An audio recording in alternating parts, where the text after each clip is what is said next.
All right, folks, welcome back to Anti-War Radio on Chaos 95.9 in Austin, Texas. I'm Scott Horton, and welcoming back to the show, Antiwar.com's in-house nuclear weapons expert, Dr. Gordon Prather. He served an entire career in the U.S. Navy and as chief scientist of the Army at Sandia and Lawrence Livermore National Laboratories, as an advisor to senators on how they should handle nuclear matters and so forth. He writes for us every weekend, every Saturday and Sunday at antiwar.com. All his archives are antiwar.com/Prather. And as far as I can tell, and believe me, I look around, this is the single best source for understanding nuclear weapons and international treaties, and particularly in regards to America's relationship with the so-called axis of evil. And it's my honor to welcome back to the show Dr. Gordon Prather. Dr. Gordon. Yes. Okay. Well, I don't know how long I've got, but this is a very complicated subject. You got as much time as you want. Okay. Let's start with the press conference that National Security Advisor Stephen Hadley had earlier this week. All right. After a bunch of shucking and jiving, he had this following statement to make. In the last few months, we get credible evidence that gives them, that is our CIA, a high confidence that they, that's the Iranians, had a covert nuclear weapons program to weaponize weapons-grade, highly enriched uranium into a weapon.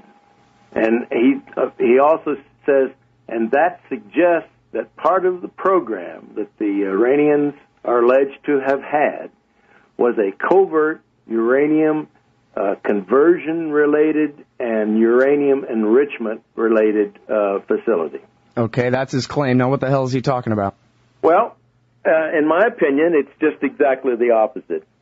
That is, the Bush-Cheney administration have been trying to provoke, since at least 2003, the Iranians into doing something stupid like withdrawing from the Non-Proliferation Treaty, kicking out the IAEA inspectors, and giving them an excuse to attack Iran. Okay. In 2003, when Slam Dunk Tennant was still CIA Director and Director of Central Intelligence, are alleged to have obtained a stolen laptop computer from an Iranian engineer who was engaged in an Iranian nuclear weapons program. Now, almost all of the information we now know, or we've been told by people who've seen it, including David Albright and reporters for the Washington Post and others, almost all of the information on that laptop was in English, which is kind of strange, and it had to do with missile development and the development of a reentry vehicle that could be capable of carrying a nuclear weapon. Okay? Oh, now, let me stop you right there real quick, if it's all right. I don't mean to get you off track, but I read a letter, an argument, basically, between nuclear expert David Albright and Broad and Sanger at the New York Times, where he was saying, stop calling it a warhead. It's a reentry vehicle, and a reentry vehicle is something that you put a warhead in, maybe, but it's not a warhead. And, in fact, from what I know of Iran's technology, if they were able to make a nuclear bomb, it would be too big for this reentry vehicle anyway, and so get your reporting straight. And if David Albright said all that, then he's absolutely correct. Okay. Okay. Now, the only thing, according to Albright and others, that on that laptop, that allegedly stolen laptop, that had anything to do with nuclear was something called the Green Salt Project, which was allegedly an attempt by the Islamic Revolutionary Guard to get a private sector entity to design for them a uranium conversion facility. That is, a facility that would convert yellow cake to uranium tetrafluoride.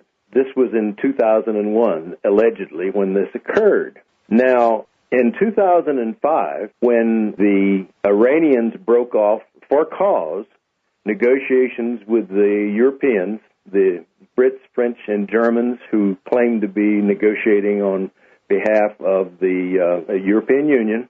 The Iranians broke off these negotiations and notified the IAEA that they were intended to partially resume activities that were at that time were under seal by the IAEA, and they notified the IAEA because they were going to have to take those seals off and resume their monitoring of the Iranian enrichment-related activities, okay? Mm-hmm.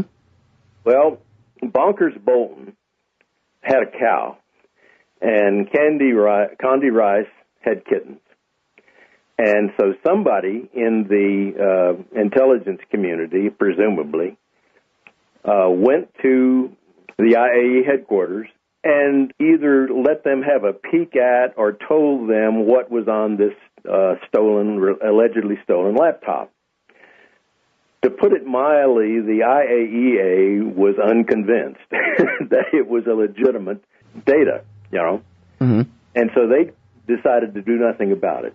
Okay, this was the summer of 2005, and this is about the time that this so-called NIE, National Intelligence Estimate, on Iran was developed. The last one.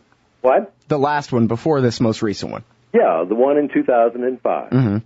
And the one that they're now claiming that was accurate, except that, unbeknownst to them, in 2003, the Iranians had put this program, which they had learned about or claimed to have learned about from the stolen laptop, had put it on hold.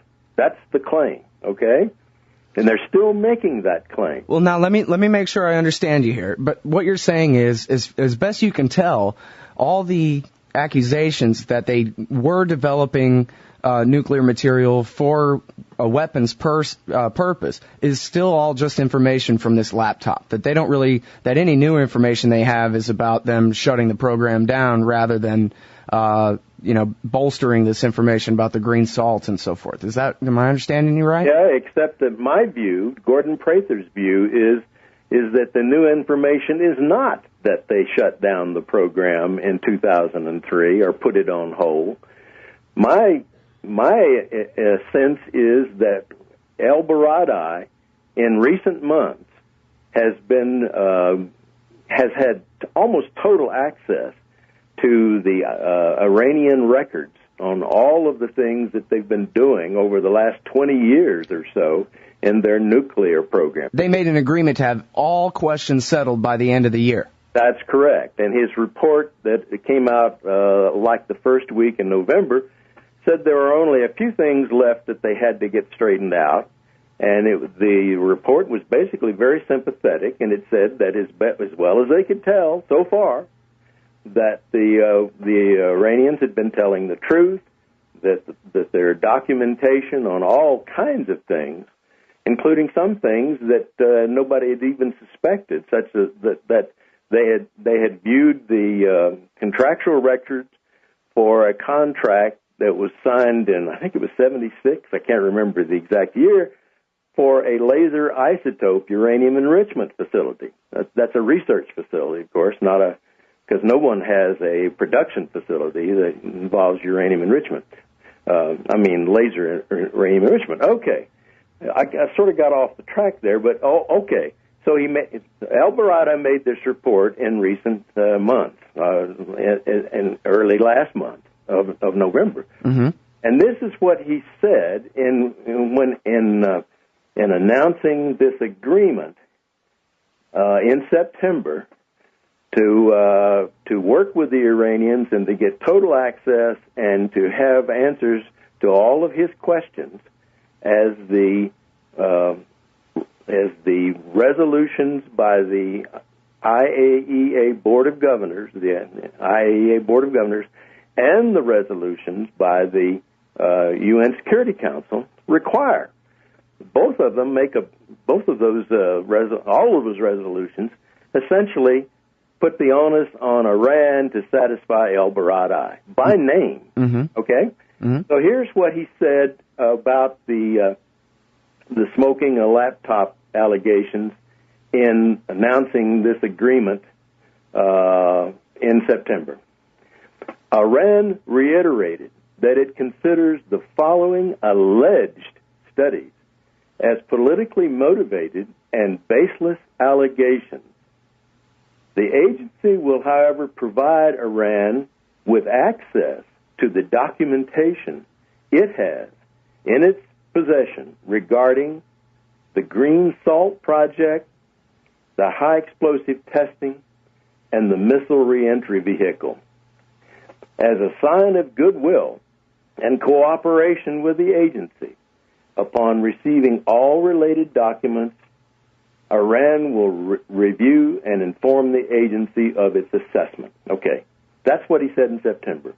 My guess is, and it's only a guess, is that the recent information that is being leaked to from the IAEA inspectors in Iran to our intelligence community is exactly the opposite from what Hadley said. Namely, they are essentially going to conclude, in my view, the IAEA is essentially going to conclude that the smoking laptop allegations are bogus.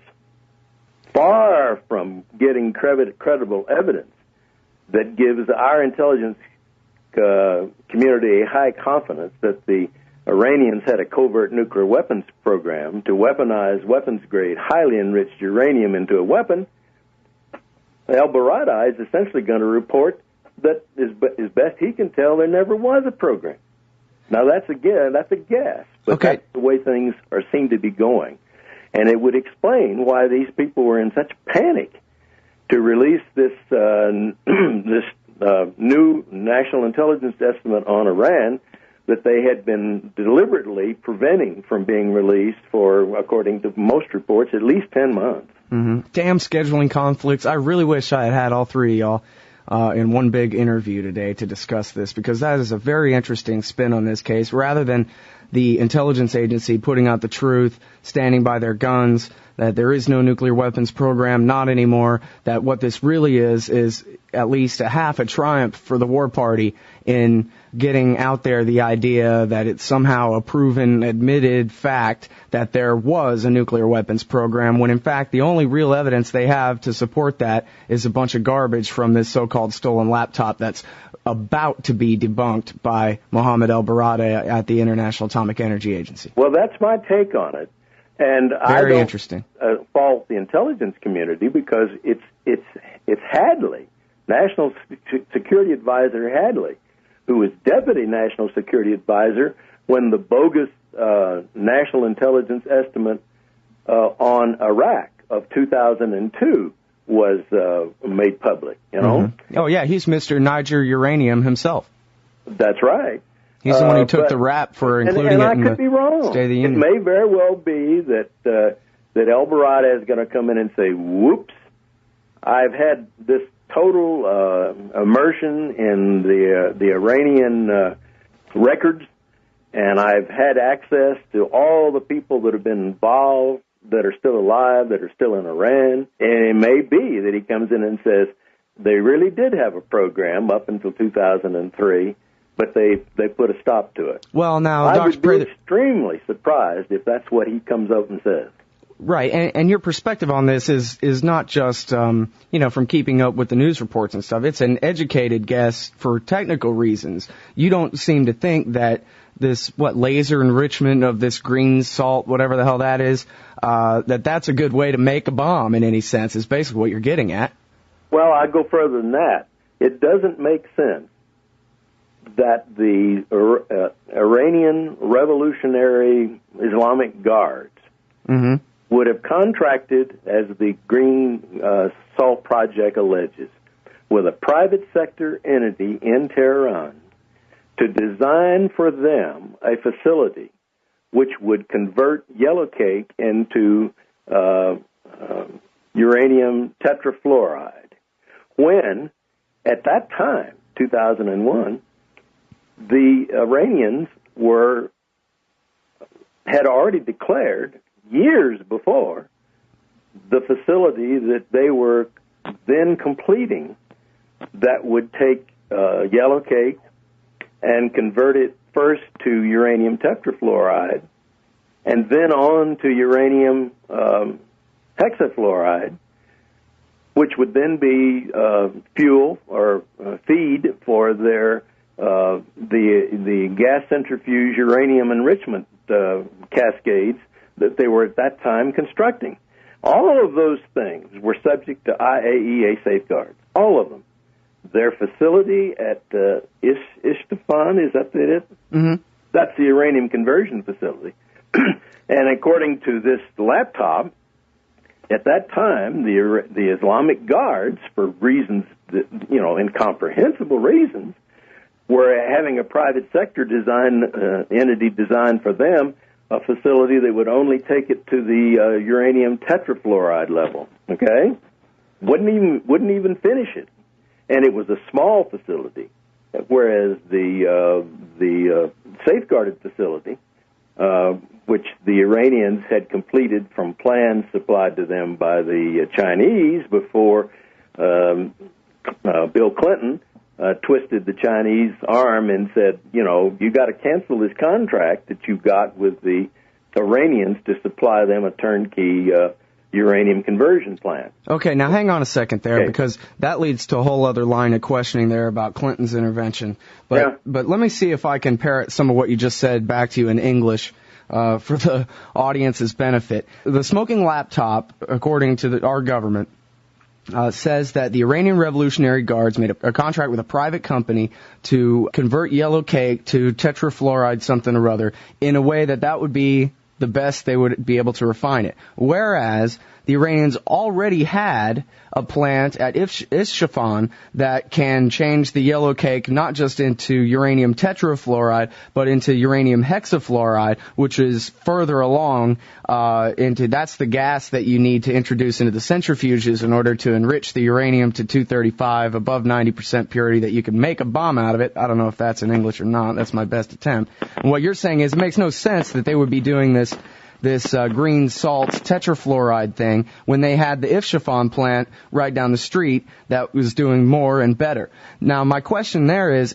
first of all, there's two questions. Did I understand you correctly? And then secondly, wouldn't it make sense from the war party's point of view that, maybe they would want to do this separate thing at this private plant because everything at Isfahan was already declared and monitored by the IAEA, and this would be something secret where the IAEA wouldn't be able to notice the diversion of resources and so forth? Yeah, but if the claims you didn't say anything that sounded not English to me. Okay, good. Once again, according to the reports in the Washington Post and elsewhere, this contract supposedly was let in the year 2001. Very specific, to a very specific entity. Oh, I see. So this is before they ever had the safeguards agreement with the IAEA in effect at Isfahan, is what you're saying? No. No. No. Shortly after Clinton got the Chinese to cancel the construction of that plant at Ishtafan or whatever it's called, the Iranians invited ElBaradei down. It was still in the design phase at that time, and they essentially declared that facility way in years ahead of when they actually would have been required to under their safeguards agreement, which only requires them to make that declaration 6 months prior to introducing yellow cake into the facility. But they did it years before. And not only that, but they provided them design information on what they were going to do, and they updated it over the years, which they were not required to do, but they did anyway. Okay. Now, what the war hawks keep saying, the neo-crazies, whatever they are, Cheney and the rest of them, is that the Iranians can use the facilities they've got, their uranium conversion facilities and their gas centrifuge cascades, to produce weapons-grade plutonium.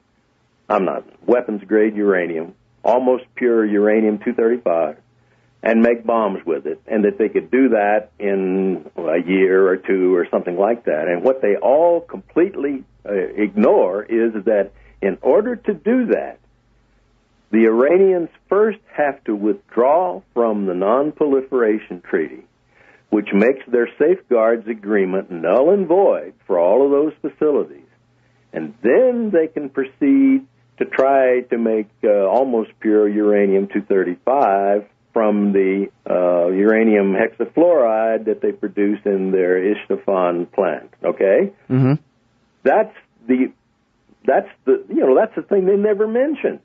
As long as those facilities are safeguarded, nobody can do anything. So that's why they're saying, okay, well, there's a covert program somewhere. We don't know where, but at least we know that at one point, they claim, in 2001, the Islamic Revolutionary Guards, the people that have just been declared a terrorist organization by the Bush-Cheney administration, had made this contractual arrangement.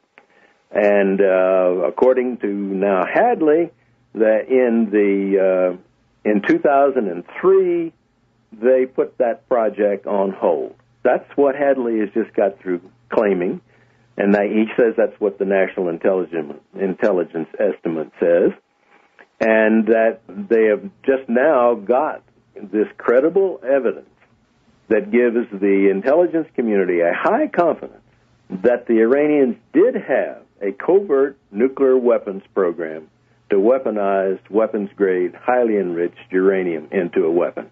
That's it. So there really is, unless they have some secret intelligence that they've never even referred to before, that's all they got, is that these guys were going to do this laser enrichment of this to yellow cake to green salt, and that wouldn't be any good for anything anyway. But where are they going? Let me just play devil advocate here for a moment. Please do. Where has our intelligence community gotten credible evidence, more credible than what the ElBaradei and his inspectors, who have got total access to what the Iranians are doing and to their past records, who in the world could provide any more credible evidence than they? Why should we accept any of their assertions here? Well, again, I don't want to claim that our intelligence community made those claims. It's Hadley that's made these claims. He's told us what's in the National Intelligence Estimate. Well, I mean, but it does say that, doesn't it? Folks have actually read the classified version of that intelligence estimate. We have only Hadley's word for that. Right, the full version. Yeah. Well, but it does refer to a secret nuclear weapons program as an established fact in the declassified key judgments, doesn't it? I don't know. I've never seen it. Oh, you haven't seen the key judgments of it? Oh, I'll send the PDF to you. Okay. No, I haven't read even. All I've seen is what is the text of Hadley's press conference, and I know there are lies in there. In particular, he says that what does he say? He says the plant under construction at Natanz in 2002 was secret. It had not been declared as required to the IAEA. Well, it was not under their existing safeguards agreement. It was not required to be declared to the IAEA until 6 months prior to the introduction of uranium hexafluoride into those centrifuges at Natanz. But the plant under construction that supposedly was secret was an underground plant that, until fairly recently, had nothing in it. And, it was a big, empty bunker underground. Right, they took the media on tours of it. That's right. Took pictures of it. Read it in the BBC. BBC. And invited the CIA to come down there and tour the damn thing, if they didn't believe there was nothing in it. Okay, now, at the Natanz facility in 2002, there was already nearing construction and subject to IAEA safeguards, the pilot cascades, the pilot plants, in a bunker below the ground. It was up on top of the ground and fully subject to IAEA safeguards. Well, and isn't it the case that they've had nothing but technical problems all the way through, their centrifuges flying apart in different pieces and so forth? Yeah, I think that's what the reports are, and I tend to believe it. If you want to have an efficient system, and by the way, even their system, which is first generation aluminum rotor technology, is more than we've got in this country. Our uranium enrichment plants are the old gaseous diffusion plants of basically 1945 technology. Well, and all our fission bombs are made out of plutonium rather than uranium, right? That's right. We've got an awful lot of highly enriched uranium or weapons-grade uranium, but hardly any of the bombs that we have, nuclear weapons, are based upon uranium-235. All right, now let me ask you this. Iran has a nuclear reactor at Bushehr, and that produces, if I understand correctly, the byproduct, plutonium-239. No, it doesn't. It isn't operating yet. There has not even been any fuel loaded into it. Oh, the damn thing isn't even on yet? Just went over to inspect the fuel in Russia that was soon to be shipped to fuel that reactor. Oh, right. Well, see, I read that, but, okay, so they do not have any reactors that are up and running at this point? That's correct. Oh, well, geez. All right, so then if they did, the Bushehr reactor would produce plutonium-239 as a byproduct or not? Well, in a way it would, but it would also produce other plutonium isotopes unless the fuel was removed from the reactor after a few months.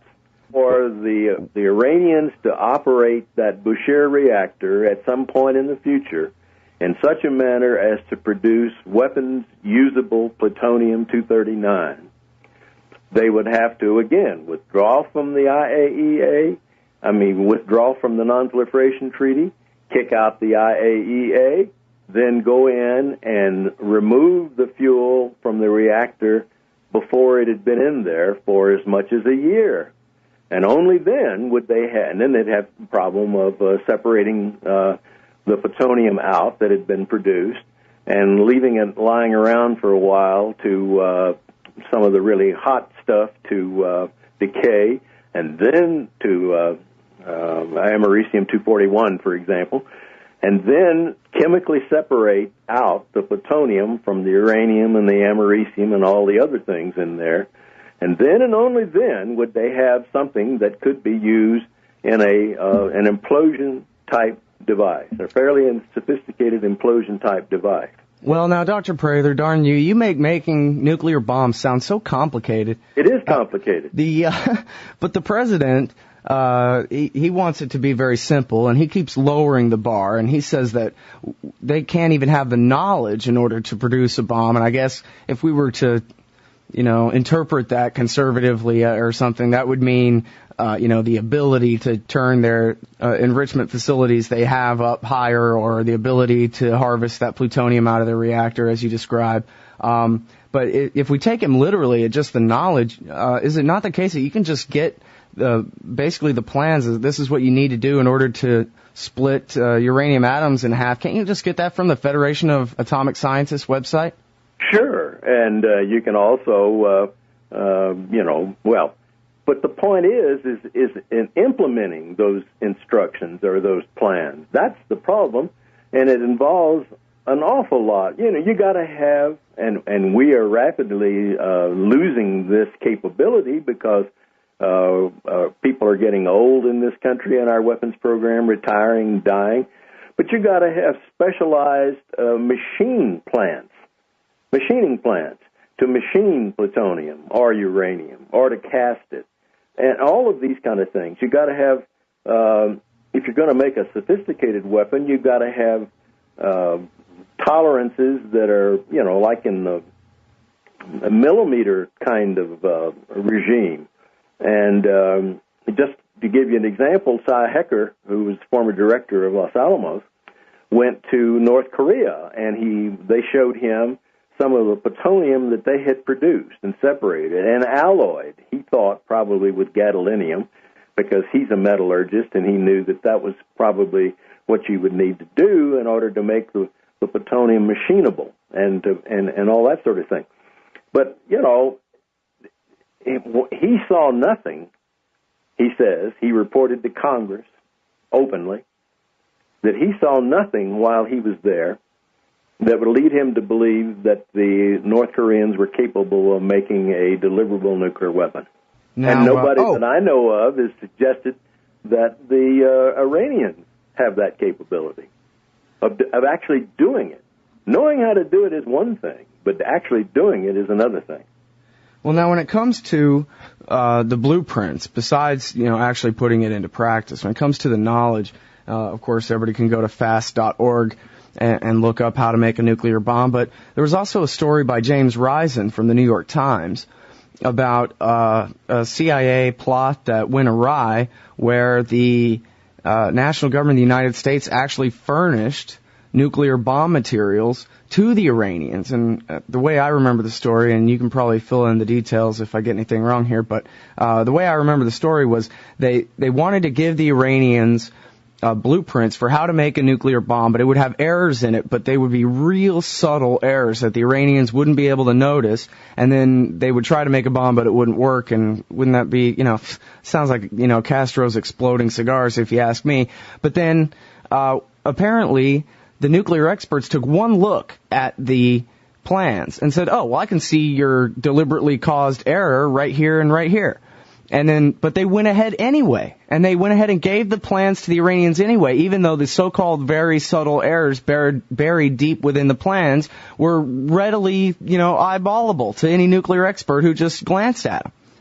And so it would seem if they have, ready-made blueprints for how to make a nuclear bomb, then the knowledge to make a nuclear bomb, that is the bar, the hurdle that has to be cleared to start a war against them, it's the Bush government that gave it to them. Yeah, well, that's almost right. At least that's not exactly what I recall. All right, well, get it straight for me. What I recall was that a so-called Russian defector provided the Iranian ambassador to the International Atomic Energy Agency the plans for a Russian weapon fire set, not the physics package, not the plutonium, uranium, high explosive, and all that sort of thing. Okay. But the fusing and firing mechanism that you need in order to set this thing off at the right time and all that sort of thing. And it had certain errors in it. And the plan may have been simply to have planted in the Iranian files something that ElBaradei or somebody would find that could be used as a smoking gun. This fire set even had a Russian designation on it. Okay? Mm-hmm. Well, when the IAEA did get in and had access to all the Iranian files, they never found this thing. Now, nobody knows for sure what happened to it, but it's quite possible that the Iranian ambassador said, boy, this isn't something I want to have in our files, and threw it away or burned it or something like that, because it's never turned up. Uh-huh. Now, but that Russian turned those... Is it not the case that the Russian turned those plans over at the embassy at the behest of the American government? Was that not part of the story? I hadn't heard that. What I heard was it was a so-called Russian defector. Okay, well, yeah, I knew that part of it, but my understanding was that he was working for the CIA at the time. I guess we'll have to go back. That's right. The CIA got him to plant, in my version of the story, right, this fire set blueprint on the Iranian ambassador, expecting him to hurry back to Tehran and share it with all the people there, and they would be in the files when they went in there to find some evidence of a Iranian nuclear program. Well, nuclear weapons program. Well, it's never turned up. All right, well, I have a request for people in the audience, and I try not to do, call to action type stuff, but I would beg you people to get familiar with Dr. Prather's writings at antiwar.com, and it is complicated subject matter, and it might take you, reading through a few of them before you start understanding what the hell is going on, but it's such a valuable, just treasure trove of information, and all his columns are written with a real smart-ass tongue-in-cheek, too, which I like. And you can blame any editing problems on me because that's my responsibility. But I urge you, go back, take some columns at random over the years and understand what Dr. Prather has to say about particularly Iran and North Korea. It's worth its weight in platinum. no matter what the dollar's doing, up or down. And I want to thank you very much for your time today, sir. You're welcome.